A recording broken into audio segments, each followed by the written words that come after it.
Have you ever noticed how easy it is to accept a story when everyone around you believes it too?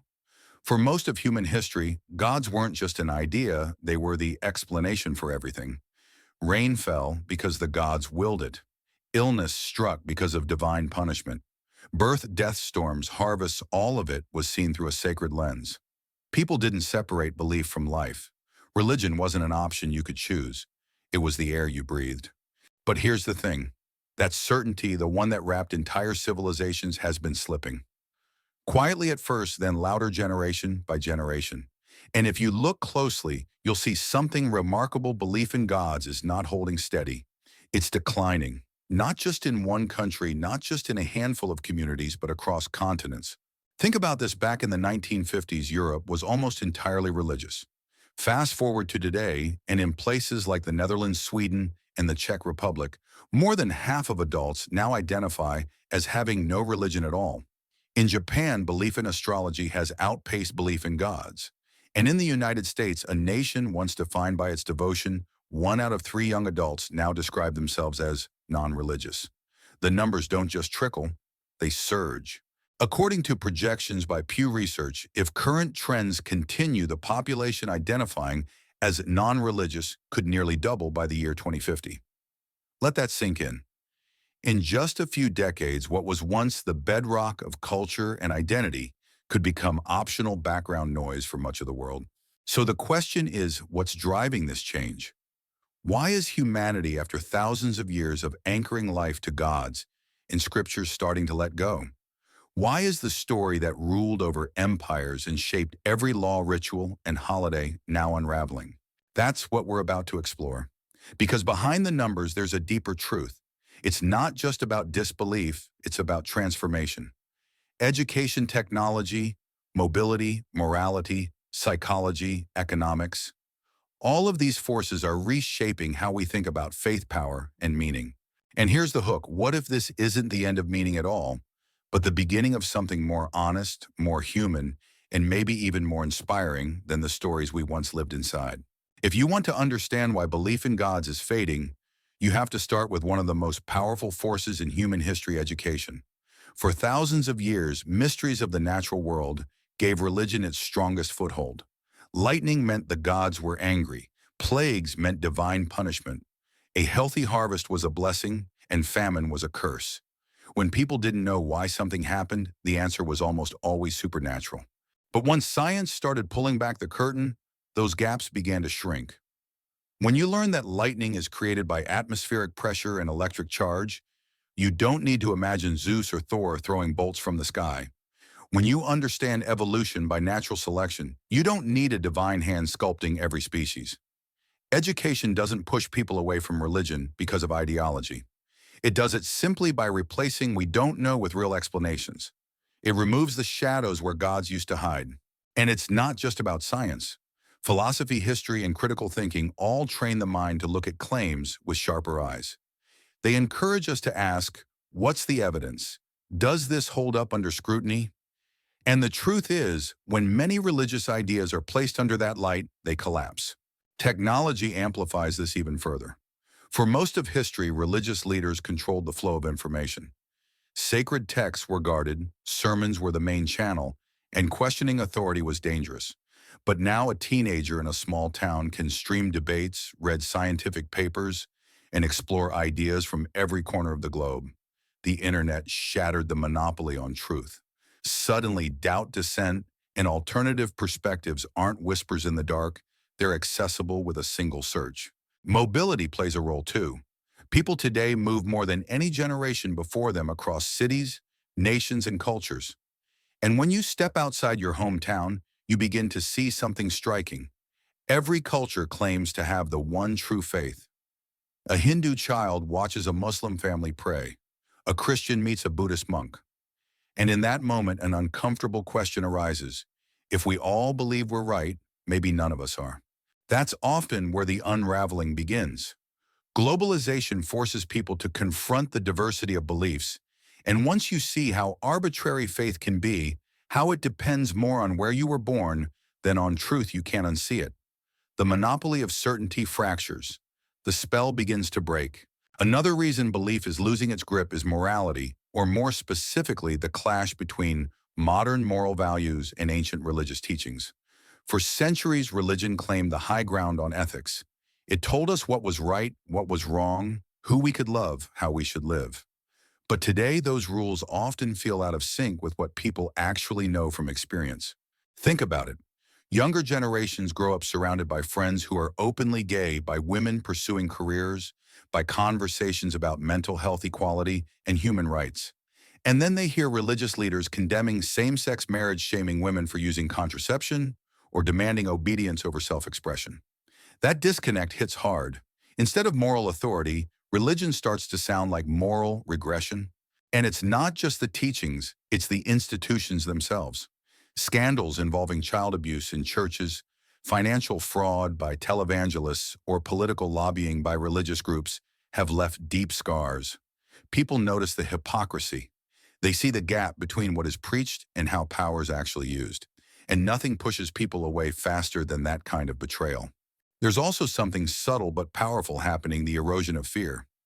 For most of history, religion held power not just by offering comfort, but by threatening consequences, hell, exile, divine punishment. But when someone stops believing in the threat, the fear evaporates. If you no longer think an invisible judge is monitoring your every move, you start making decisions based on conscience and reason, not superstition. Psychology adds another layer. The human brain craves patterns and explanations. It wants the world to make sense. And for a long time, religion gave simple answers to complex questions. But now people are realizing something liberating: it's okay not to know. Uncertainty isn't weakness, it's honesty. Living with questions can feel uncomfortable, but it's better than pretending you have answers you don't. This is where religion stumbles in the modern world. Its moral codes don't evolve fast enough to keep pace with human empathy. Its leaders too often fail to embody the values they preach, and its threats no longer scare people who have learned to live without them. What you're left with is a faith that feels less like guidance and more like control. And once people see that, they walk away. Not in anger, not in rebellion, but in search of something more authentic, more aligned with their lived experience. But morality isn't the only factor. There's also the reality of economics. For a long time, religion thrived in environments where life was harsh and uncertain. When survival itself was a daily battle, the promise of divine protection or an afterlife was comforting. But as societies become more secure, that comfort is less necessary. Studies consistently show that in countries where people have reliable healthcare, access to education, and social safety nets, levels of religious belief decline. Think about it. If you don't have to worry about your next meal, if you trust the hospital will treat you when you're sick, if you believe your children will have opportunities, the psychological pull towards supernatural reassurance weakens. Religion flourishes in fear and fades in stability. That's why some of the most religious places on earth are also the ones marked by inequality, violence, or uncertainty. This doesn't mean religion causes poverty, but it does mean that poverty creates fertile ground for belief. When people feel powerless, the idea of a higher power stepping in feels essential. But when people are empowered, when they feel secure in their own ability to navigate life, they begin to wonder if they really need gods at all. There's also the shifting language around disbelief. Just a few decades ago, admitting you didn't believe in God could cost you friends, family ties, even your job. In some places, it still can. But something is changing. More people are openly identifying as secular agnostic or simply not religious. Not as a rebellion, not to make a statement, but because it reflects their reality. This normalization creates a ripple effect. When one person speaks openly about their lack of belief, it gives others permission to do the same. What once felt shameful now feels honest. What once felt isolating now feels shared. The taboo is eroding, and with it the old pressure to stay silent. And here's something worth noting. This isn't about people turning toward nothing. They're not rejecting meaning. They're redefining it. They're building communities without creeds, raising children, without holy books, exploring ethics, without commandments. And it's working. The decline of belief doesn't leave a void, it leaves space for something more grounded, something that belongs to people themselves. There's another piece of this story, and it's philosophical. For centuries, the question most people asked was, what should I believe? Religion handed down ready-made answers, wrapped in rituals and tradition. But today, more and more people are asking a very different question. What is true? That shift matters. Because truth doesn't depend on tradition. Truth doesn't care how old a story is or how many people repeat it. Truth demands evidence. And once people start looking at belief through that lens, religion loses its advantage. Even rituals once considered untouchable start to lose their shine when you learn where they come from. Many religious holidays borrowed or rebranded from older faiths. Sacred texts written, edited, and assembled by human hands with political motives. Once you see behind the curtain, it's hard to keep calling it divine. The magic fades and what's left is history dressed as holiness. This is why people increasingly choose honesty over tradition, even in life's most vulnerable moments. Take funerals. More families now opt for secular ceremonies not because they're against spirituality, but because they'd rather honor a life without pretending there's paradise waiting on the other side. They'd rather say goodbye truthfully than comfort themselves with stories they don't actually believe. And in everyday life, meaning is being rebuilt in new ways. People are finding it in connection, not doctrine, in curiosity, not commandments, in helping others, in creativity and presence. Purpose is no longer something handed down from above, it's something chosen, lived and shaped by human hands. This doesn't mean people have abandoned wonder. On the contrary, wonder is thriving. Awe at the cosmos, fascination with the mind, appreciation of nature and art, all of it remains. But it no longer needs a supernatural framework. You don't need to believe in a higher plan to feel awe under the stars. You just need to look up. So when people step away from religion, they aren't stepping into emptiness. They're stepping into reality, messy, fragile, uncertain, but also beautiful, profound, and deeply human. And for many, that feels more meaningful than any story written in an ancient scroll. One of the most overlooked forces behind this shift is generational change. Belief isn't just a matter of choice, it's an inheritance. Children usually adopt the religion of their parents, not because they've examined the evidence, but because it's what they're taught before they can even question. But what happens when parents themselves start to loosen their grip on faith? The chain weakens. Studies show a clear pattern: the less religious the parents, the less religious their children. And even among those raised inside strict faith traditions, more and more are walking away. Not because they're trying to rebel, but because they want to live authentically. And once they leave, most don't return. The rate at which people exit religion is far higher than the rate at which they join. This is visible even in nations where religion was once inseparable from identity. In Ireland, where the Catholic Church shaped law education and family life for generations, weekly attendance at Mass has dropped to historic lows. In Canada, the percentage of people who identify with organized religion declines year after year. It's not a blip. It's a consistent long-term trend. And here's the striking part: what's replacing religion isn't another rigid system. It's not one ideology rising to take the throne. It's a variety of perspectives rooted in reason, empathy, and shared human experience. People are asking big questions about life, death, morality, meaning, but they're no longer looking for final answers carved in stone. They're looking for honest conversation, for communities built on authenticity rather than creed. Politics reflects this too. In countries where religious groups once dictated policy, voters are increasingly drawn to leaders who prioritize evidence over scripture, solutions over sermons. People want healthcare, education, climate action, not dogma disguised as governance. And politicians are noticing. Even our view of death is evolving. Instead of repeating beliefs they don't truly hold, many now openly admit they don't know what comes after life. And rather than inventing stories to soothe that uncertainty, they're using it as motivation to cherish this life, the only one we know for sure we have. That awareness creates something powerful: a sense of urgency, a deeper responsibility. If there's no heaven waiting, then what we build here matters more, not less.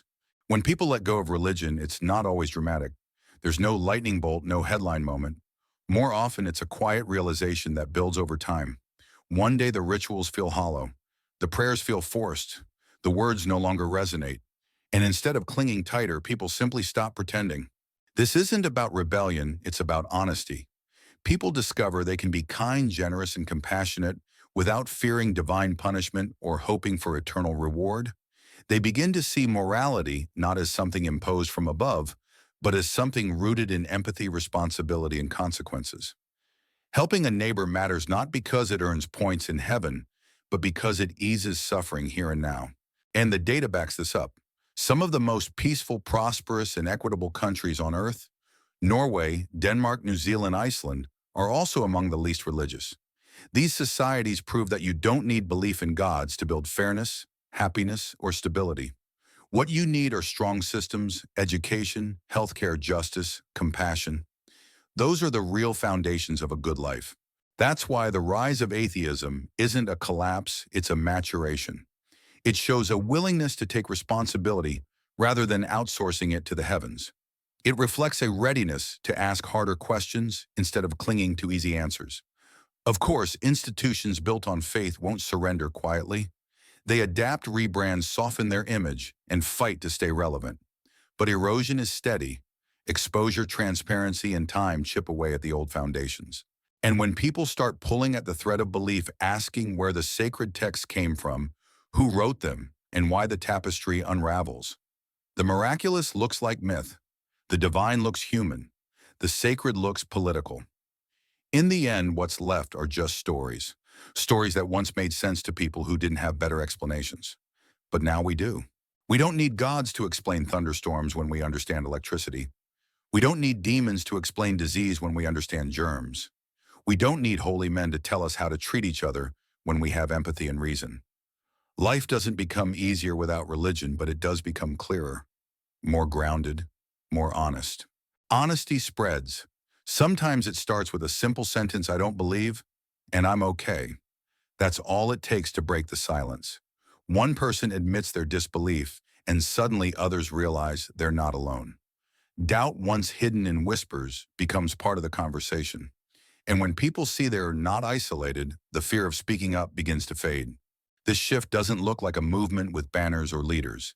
It looks like everyday people quietly choosing authenticity over tradition.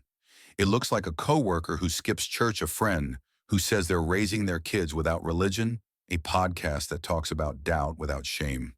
Bit by bit, the chain weakens. Belief can survive habit, but it struggles against thought. Because thought asks the question religion dreads most. How do we know this is true? And when faith is placed under that kind of scrutiny, it rarely has good answers. For centuries, obedience came before inquiry. Doubt was labeled a sin. But in an age where knowledge is everywhere, suppression doesn't work the way it used to. Information is harder to lock away. Questions are harder to silence. And what fills the space left behind isn't emptiness. It's a different kind of spirituality, not the supernatural, but the deeply human.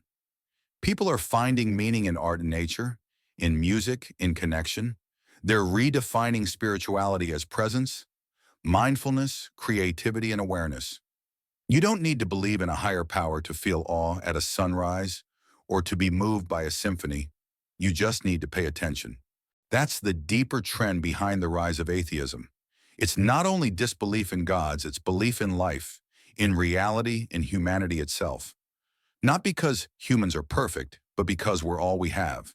And instead of that being depressing, it's liberating. It puts responsibility in our hands. It makes each choice matter more, not less. So the real story isn't people rejecting meaning. It's people building new forms of it, forms that don't require obedience or myths, but honesty and courage. And once that process begins, it rarely stops. Because the moment you realize you don't need a God to explain everything, you start discovering everything. What's remarkable about this shift is how ordinary it feels. People don't usually wake up one morning and declare, "I'm godless now." It's subtler than that. It's a gradual loosening, a quiet rethinking, a decision to stop repeating words that no longer feel true. And once the weight of pretending is gone, life feels lighter. For many, the realization is empowering. They see that goodness never required a watchful deity, that rituals weren't the only path to meaning, that morality doesn't collapse when you remove divine authority, it actually becomes more human. Instead of following rules out of fear, people act with compassion because they care. Instead of kindness as a commandment, it becomes kindness as a choice. This shift is showing up everywhere. Younger generations especially are leading the way. Surveys reveal that in country after country, the less religious the parents, the less likely their children are to practice faith. And even among those raised deeply religious, many walk away, not because they want to rebel, but because they want to live honestly. And they're not going back. Retention is falling across nearly every major religion. In Ireland, church attendance has dropped dramatically from what it was just a few decades ago. In Canada, identification with organized religion declines year after year. In the United Kingdom, for the first time in recorded history, fewer than half of the population identifies as Christian. And in Australia, the single largest category is now no religion. Even in places where doubt is dangerous, the change is visible, if not in public, then in private. People may still attend rituals out of habit or obligation, but underneath belief is thinning. It's passed down more like a costume than a conviction. And when something becomes performative, it eventually loses power. Because here's the truth, people don't keep practicing things that no longer resonate. First, they skip a service, then they stop praying, then quietly they stop believing. Not with anger, not with fanfare, just with honesty. And that honesty multiplied across millions is what's reshaping the landscape of faith around the world. This honesty is reshaping how people see themselves. For centuries, identity was tied tightly to belief: Catholic, Muslim, Hindu, Buddhist. To doubt was to risk exile, shame, or worse. But now people are realizing something simple but powerful. They don't have to anchor their entire sense of self in systems they never chose. Belief is no longer treated as a virtue in itself. Blind faith isn't seen as noble, it's seen as risky. And doubt, once branded as weakness, is increasingly recognized as intellectual maturity. The courage to question, to admit uncertainty, to say, I don't know, that's becoming a new kind of strength. And it's not leading to nihilism. Quite the opposite. People are more fascinated than ever by the cosmos, by biology, by the human mind, by history. They're still full of wonder, but now that wonder is directed at reality instead of myth. They're learning that truth doesn't need to be comforting to be valuable. In fact, life can feel more meaningful when you stop pretending someone else is running the show. When you let go of the idea of a higher plan, every choice becomes more urgent. Time becomes more precious. Relationships become more meaningful. Justice becomes more urgent because there's no divine judge waiting to settle the score. Ethics shift from follow the rules to understand the consequences. Kindness matters not because it earns a reward, but because it helps someone else in the only life they get. This is the rise of a human-centered morality, one built not on fear or obedience, but on empathy and responsibility. And it's not just an abstract idea in books or lectures. It's visible in the quiet ways people live, supporting neighbors, raising children with curiosity, building communities on compassion rather than creed. Religious apologists often argue that without belief, society would collapse into chaos. But the evidence tells a different story. The least religious countries, places like Norway, Denmark, New Zealand, Iceland, are also some of the happiest, safest, and most equitable. They prove you don't need gods to build a good life. You just need fairness, compassion, and systems that care for people. So the decline of religion isn't a collapse of morality, it's its evolution. It's humanity taking ownership of its choices instead of outsourcing responsibility to the heavens. And in that ownership lies a new kind of freedom. Of course, institutions built on faith won't give up easily. For centuries, their power came from certainty, claiming they held the final word on truth, morality, and destiny. But certainty erodes under scrutiny. Once people start pulling at the thread, asking who wrote these scriptures, why were they written, for whose benefit, the fabric begins to unravel. The miraculous looks like myth. The sacred looks political. And what remains are stories that made sense to people long ago, but no longer hold up today. And here's the remarkable thing: life without those stories isn't emptier. It's clearer. It's more grounded, more honest. People are discovering that you don't need divine explanations to feel awe at a sunset. You don't need holy men to tell you to be kind. You don't need the promise of heaven to cherish the life you already have. This shift is spreading through conversations, classrooms, podcasts, comedy, even casual chats between friends. Every time someone says, I don't believe and I'm okay, another chain breaks. It's not rebellion, it's permission.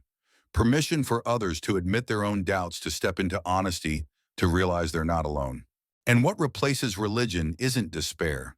It's a new kind of spirituality rooted in reality, finding transcendence in music and nature, in art, in connection.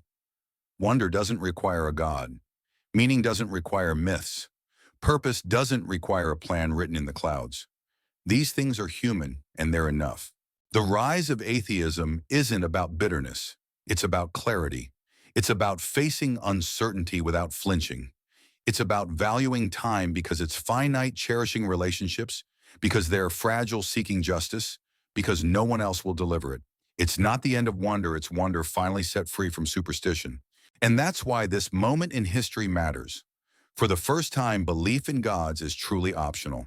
Not enforced, not punished, not mandatory, just optional. And when people are free to choose more and more, are choosing honesty over dogma, discovery over tradition, truth over comfort. Not because they've lost something, but because they've outgrown it. Because they've realized that the universe as it really is more beautiful than any story ever written about it.